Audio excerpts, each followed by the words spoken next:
founder of the Perfect Score Project.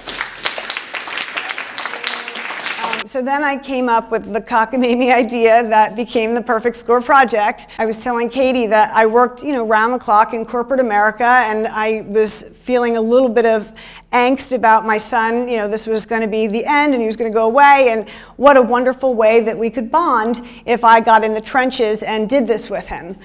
If nothing else, it was this amazing bonding experience and way beyond anything I ever anticipated. And I'm sure most people here would never do that, but it really was, it exceeded my expectations in that way. And there's definitely a little bit of like a redo in there for me because I had done so poorly in high school that I wanted to see if I could really do it. And I also thought, well, if I could show my kids, I did badly and watch what mommy can do with a little bit of elbow grease. And to be quite honest with you, I didn't have one second thought. I thought I was going to get the perfect score. I really did on all 3 sections. I don't know, my dad always told me I could do anything I wanted to do if I set my mind to it, and I believed him. I was going to take the SAT every time it was offered. In 2011, 11 was my lucky number, and so I thought my lucky year I would do it. It was the year before he had to do it. 7 times, I was going to try 12 different methods, and then I would show my little ones the best way.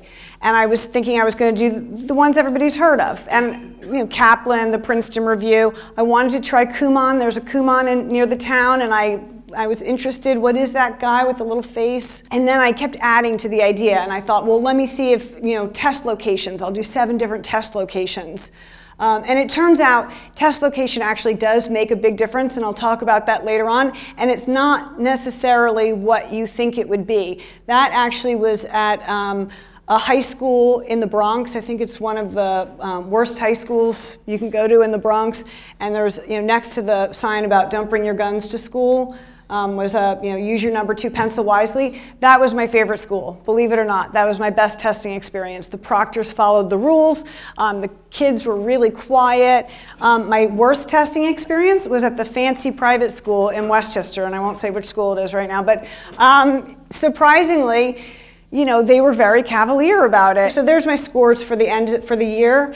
And I'm going to say, and this is after a lot of deep thought, that my scores tell the story about the SAT and test prep and what works and what doesn't and what you need to do. So my writing score, I got an 800.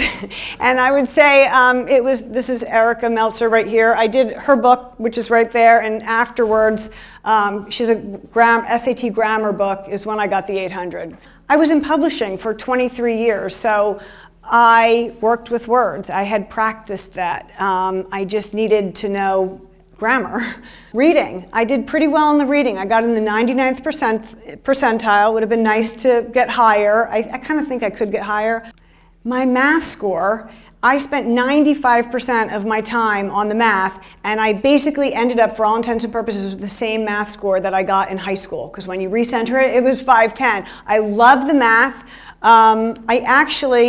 Dyscalculus is people who have dyslexia, but it's for math. I thought maybe that was my problem, that I couldn't, I had some inability to do math. But I actually don't think that that is the case. I know nobody will believe me about my scores, but I still believe that I'm good at math. I think the story is that I had a bad math education and I didn't do math for 30 years, and there wasn't enough test prep in the world to get me to where I needed to be if I didn't have the solid skills to back it up. And I think that's where the test prep companies, a lot of the big ones, fall short, and something to be aware of is if you don't have the solid skills, there's not enough test prep in the world that's going to help you. If you have the solid skills, test prep can help you. And if you don't have the solid skills, then you need to build those solid skills, and that's not a fast process. I did go to Kumon, and I loved Kumon, but they put me in 3rd grade math, and I was never able to pass the long division, which is level D.